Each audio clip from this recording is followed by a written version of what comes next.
En 4 ans, l'impact du conflit sur la population civile a été énorme.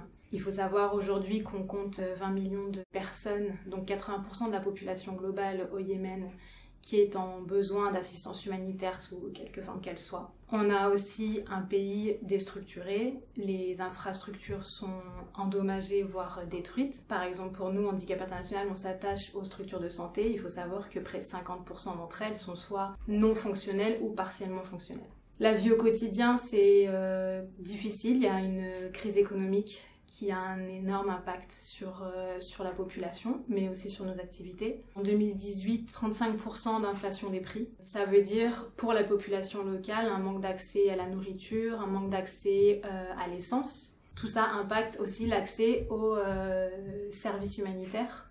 Une personne qui va être blessée, par exemple, à Hodeïda, qui est sur la côte ouest du pays, aura plus de mal à venir se faire soigner à Sanaa, qui est à 4 heures de route, parce que ça aura un coût de transport.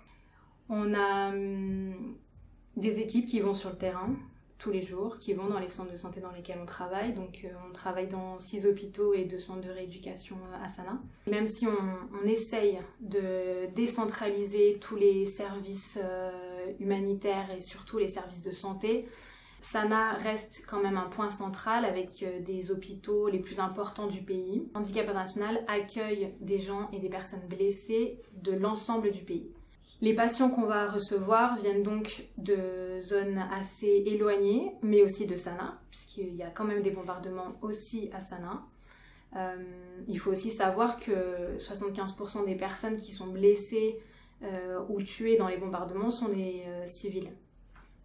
Donc ces personnes-là viennent dans nos centres et Handicap International les prend en charge. Nous avons des équipes qui sont quotidiennement, qui les prennent en charge tant du côté de la rééducation physique, mais aussi pour leur apporter un soutien psychosocial. Toutes ces personnes-là sont complètement traumatisées par leur quotidien, par le conflit armé et par aussi la blessure et potentiellement par le nouvel handicap qu'elles ont. La plupart des blessures de nos patients ont été causées par la violence armée directement, les bombardements, mais aussi les mines et les bombes à sous-munitions. On a aussi beaucoup de blessures dues aux accidents de la route. Au quotidien, les contraintes vont être de l'ordre de l'accès humanitaire, qui est souvent et régulièrement empêché, qui est souvent et régulièrement remis en question. Au quotidien, ça va être des négociations avec les autorités. Ça va être aussi forcément dans un pays où un conflit armé est en cours, des aspects sécuritaires qu'on va prendre en compte pour assurer la sécurité de nos équipes, mais aussi de nos bénéficiaires. Il y a forcément une solidarité qui s'est mise en place inter-ONG, mais aussi avec les agences UN pour faire face à ces contraintes-là. Pour s'organiser et du coup pour réduire ces contraintes-là et essayer de travailler dans des conditions plus ou moins acceptables. En décembre dernier, décembre 2018, il y a effectivement eu des pourparlers de paix à Stockholm. Ces pourparlers ont eu pour conséquence un accord passé entre les parties prenantes au conflit. L'accord en lui-même est pour un cessez-le-feu, notamment à Hodeïda, donc cette partie sur la côte ouest. Hodeïda, c'est un des ports stratégiques du Yémen, là où 80% des importations de l'aide humanitaire se faisaient. Et donc c'est un port aussi, en tout cas une ville extrêmement importante pour les parties au conflit, d'où la centralisation du conflit sur cette partie-là.